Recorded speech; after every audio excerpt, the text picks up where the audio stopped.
Assalamualaikum warahmatullahi wabarakatuh. Kami dari kelompok 5 yang beranggotakan 1.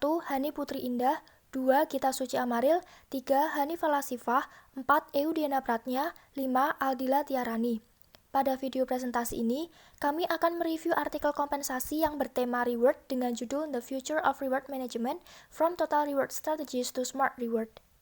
Identitas artikel. Artikel ini berjudul The Future of Reward Management from Total Reward Strategies to Smart Reward, yang artinya masa depan manajemen imbalan dari strategi imbalan total hingga strategi imbalan cerdas. Artikel ini ditulis oleh Duncan Brown, Principal, dan Aun Hewitt. Ditulis pada tahun 2014 dan diterbitkan oleh Sage Publication volume 46 halaman 137 sampai 151. Latar belakang. Yang pertama, kita akan membahas terkait alasan penelitian. Para peneliti masih memikirkan arah dan tujuan profesional reward harus ditujukan. Para peneliti banyak yang meneliti terkait strategi total reward, namun tidak ada satupun dari mereka yang meneliti terkait pemotongan gaji real selama 5 tahun pada karyawan di Inggris dan Eropa. Semenjak adanya strategi Ed Lawler yang memfokuskan pada konsep strategi total reward yang mengintegrasikan seluruh aspek imbalan yang selaras dengan tujuan bisnis dan memperkuat pencapaian, strategi ini menimbulkan masalah organisasi pada karyawan. Lalu, tujuan dari artikel ini adalah mengubah sistem pemberian imbalan dari strategi total reward menjadi strategi smart reward. Pada pertengahan tahun 2008, sebagian besar karyawan di Inggris dan Eropa mengalami pemotongan upah selama 5 tahun. Pada tahun tersebut, sebanyak 5 juta karyawan di Inggris tidak mendapatkan upah sesuai dengan standar kebutuhan hidup layak atau standar KHL. Pada tahun 2008, sebanyak 20% penerima KHL terendah di Inggris mengalami penurunan standar hidup mereka sebanyak 25%, di mana 10% diantaranya merupakan karyawan yang berusia sekitar 20 tahunan. Semenjak adanya strategi upah Ed Lawler, reward profesional menjadi berfokus pada strategi total rewards dengan mengintegrasikan seluruh aspek reward yang selaras dengan tujuan bisnis. Namun kenyataannya, strategi total rewards tidak selaras dengan penerapannya dalam organisasi. Profesor Stephen Bevan dari Universitas Lancaster percaya bahwa kesenjangan pada SDM terjadi secara luas di bidang reward. Berdasarkan hasil survei dari CIPD, kurang dari setengah pengusaha di Inggris telah menerapkan sistem total reward yang sesuai dengan kebijakan. 9 dari 10 perusahaan di Inggris merasa bahwa sistem total reward tidak diterapkan dan dioperasionalkan dengan baik di perusahaan. Menurut penelitian Aun Hewitt, hanya sepertiga dari pengusaha di Inggris yang menjalankan rencana tunjangan yang fleksibel, di mana 15% diantaranya merupakan pengusaha yang menyatakan bahwa mereka menggunakan sistem total reward.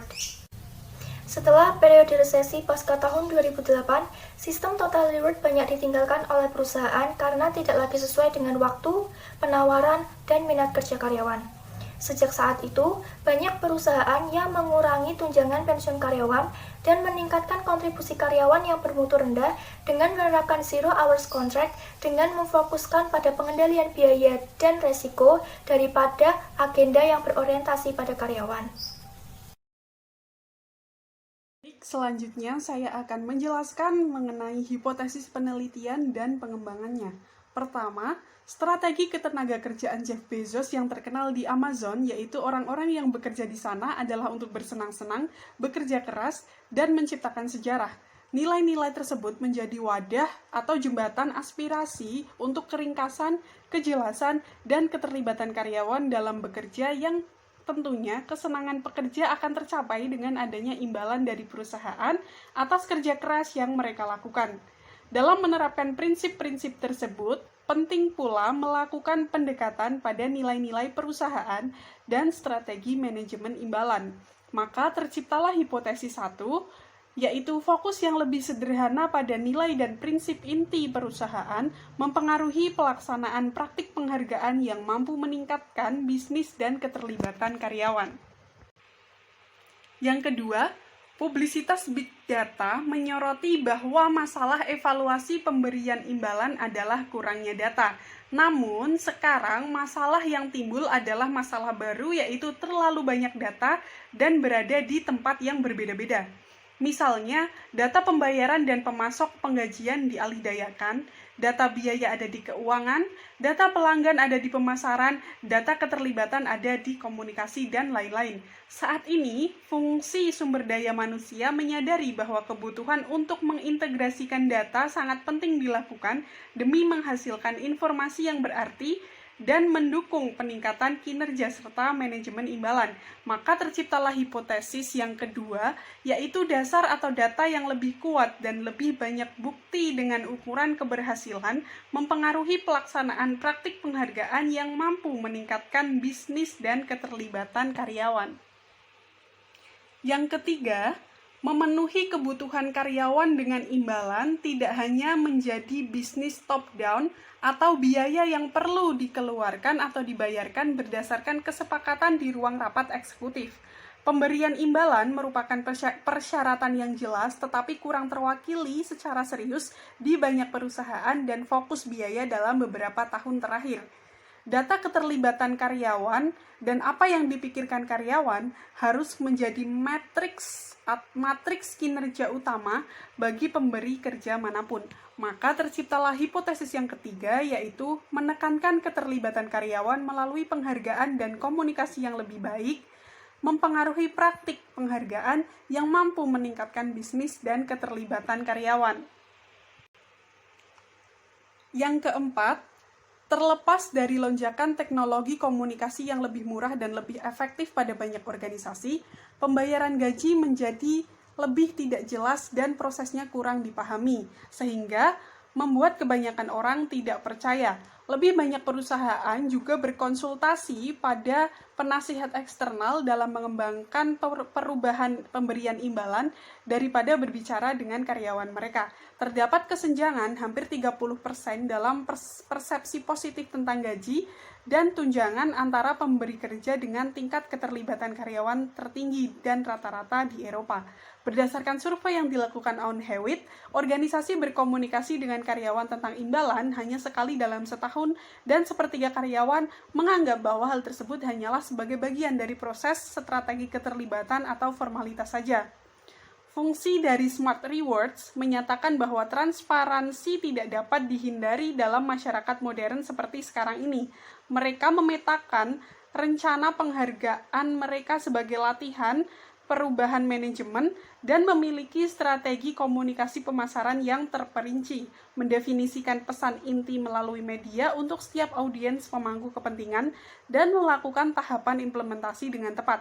Maka, terciptalah hipotesis 4, yaitu keterbukaan informasi dalam penerapan manajemen lini hadiah, mempengaruhi pelaksanaan praktik penghargaan yang mampu meningkatkan bisnis dan keterlibatan karyawan. Saya Gita Ciamaril, saya akan melanjutkan mengenai dasar teori yang digunakan.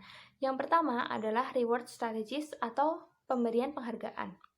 Nah, strategi penghargaan ini adalah proses menentukan apa yang menjadi aturan maupun kebijakan yang diambil dalam mengembangkan serta menerapkan peraturan penghargaan yang tepat. Dalam kaidahnya, penerapan strategi penghargaan harus memenuhi isu-isu yang ada di lingkungan karyawan. Namun, di sisi lain, pemberian penghargaan tersebut harus menjadi topik utama. Langkah awal penerapan strategi penghargaan ini adalah untuk mengidentifikasi kelebihan dan memberikan masukan kepada karyawan untuk fokus mengejar kelebihan dan untuk mencapai kepentingan perusahaan. Tujuan keseluruhan dalam strategi penghargaan ini adalah untuk mengembangkan dan mengimplementasikan kebijakan reward, proses, dan praktik yang diperlukan untuk mendukung tujuan bisnis organisasi dan memenuhi kebutuhan stakeholder. Selanjutnya adalah total reward strategies atau konsep penghargaan total. Konsep penghargaan total ini dinilai kurang mendetail karena bersifat umum. Hal ini menyebabkan tunjangan yang diberikan oleh perusahaan akan diterima karyawan dalam bentuk yang sama, sehingga dinilai kurang fleksibel dan berdampak pada perpecahan organisasi. Yang terakhir adalah konsep smart reward atau imbalan cerdas. Konsep strategi Smart Reward ini memiliki 4 komponen utama. Yang pertama, fokus yang lebih sederhana. Yang kedua, penekanan yang lebih kuat dalam melibatkan semua karyawan. Yang ketiga, kesenjangan yang lebih sedikit dan banyak tingkat keberhasilan yang lebih jelas.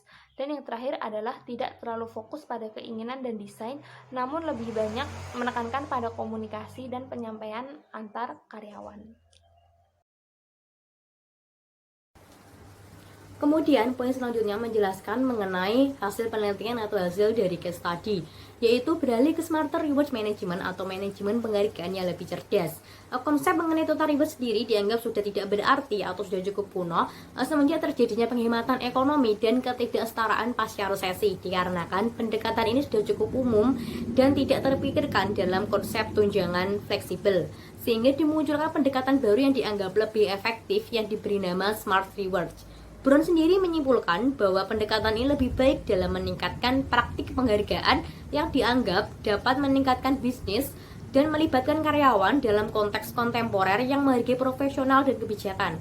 Hal ini diperkuat dengan peristiwa ketika peneliti melakukan penelitian mengenai buku terakhirnya tentang keefektifan penghargaan strategis, di mana Direktur SDM mengatakan kepadanya yaitu strategi penghargaan yang disukai yaitu yang berhasil. Brown berpendapat bahwa penerapan total rewards dalam konteks kontemporer ini secara berlebihan dapat merusak atau merugikan ketenaga kerjaan dan reward brand dari pemberi kerja, serta sulit menghargai profesionalisme. Pendekatan smart reward sendiri perlu diterapkan dikarenakan lebih sederhana, lebih praktis, berbasis bukti, lebih realistis, lebih jelas, lebih menarik, dan terbuka daripada penghargaan sebelumnya.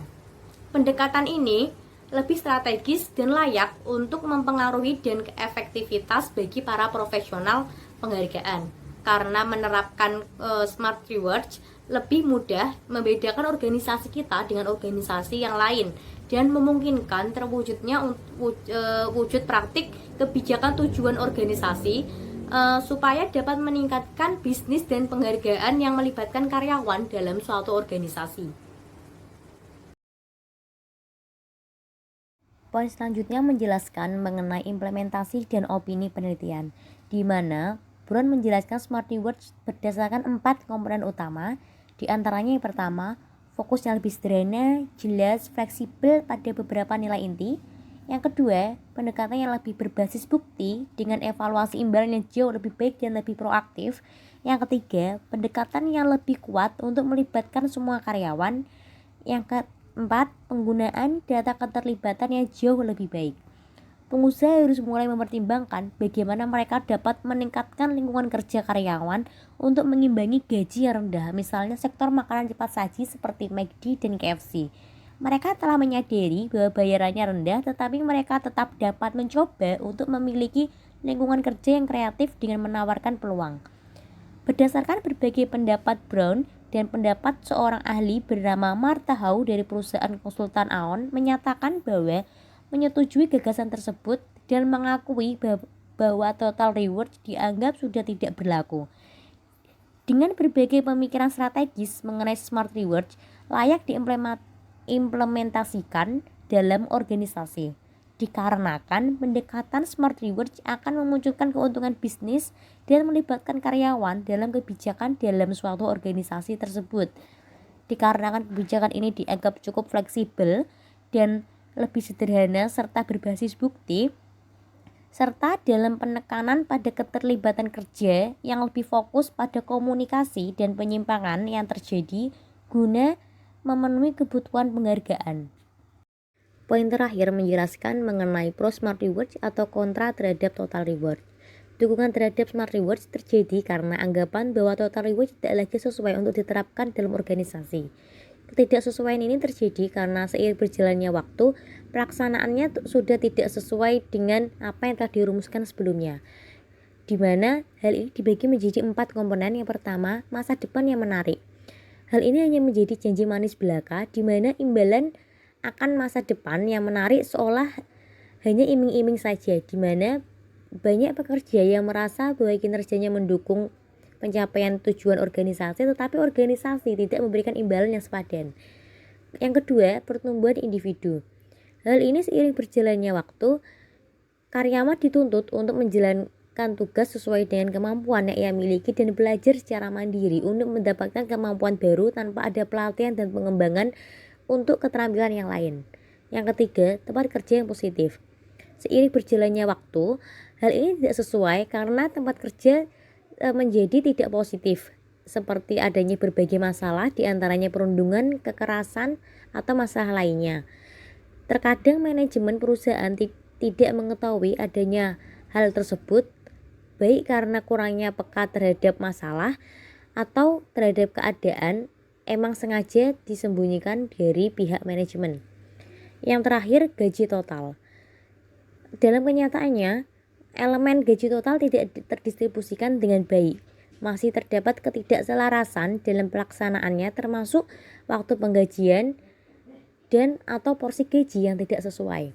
Dengan adanya ketidaksesuaian dari 4 elemen tersebut, maka total rewards dianggap sudah tidak cocok dan lebih baik diganti dengan smart rewards, di mana penghargaan tersebut dianggap lebih efektif dan lebih baik daripada pendekatan sebelumnya. Selanjutnya adalah pendapat yang kontra terhadap smart reward dan yang pro terhadap total reward. Ketidaksetujuan terhadap smart reward disebabkan karena anggapan bahwa total reward lebih baik dan lebih efektif dilaksanakan dibandingkan dengan smart reward. Anggapan ini didasarkan karena alasan yang mendukung mengapa banyak orang lebih memilih total reward. Konsep total reward didasarkan pada asumsi bahwa seseorang bekerja bukan hanya untuk uang, tetapi juga mengutamakan unsur peluang pengembangan karir, tunjangan, dan pemberdayaan karyawan. Zinghim dan Schuster di tahun 2001 dalam penelitiannya menyebutkan bahwa konsep total reward terdiri dari 4 komponen. Yang pertama, masa depan yang menarik. Karyawan ingin memperoleh harga diri dan kepuasan dari bekerja untuk organisasi tertentu. Mereka ingin merasakan bahwa organisasi memiliki visi masa depan yang positif dan seperangkat nilai yang dapat mereka dukung. Yang kedua, pertumbuhan individu. Karyawan ingin memiliki kesempatan untuk pelatihan dan pengembangan serta kesempatan untuk menerapkannya. Organisasi perlu memberikan pelatihan yang berarti yang akan mempersiapkan karyawan untuk mengisi peran yang dibutuhkan organisasi. Akibatnya, hal ini menyeratkan perlunya penilaian dan umpan balik. Yang ketiga, tempat kerja yang positif. Karyawan ingin bekerja di lingkungan yang menyenangkan agar dapat fokus dalam pekerjaannya. Karyawan perlu merasa bahwa apa yang mereka lakukan itu penting dan untuk memahami bagaimana peran mereka terkait dengan tujuan organisasi. Yang terakhir adalah gaji total. Gaji total terdiri dari gaji kasar, gaji terkait kinerja, tunjangan, dan bonus atas pengakuan atau umpan balik. Karyawan menginginkan gaji total yang dirancang sesuai dengan peran dan kebutuhan mereka. Sekian presentasi dari kelompok kami, kurang lebihnya mohon maaf. Wassalamualaikum warahmatullahi wabarakatuh.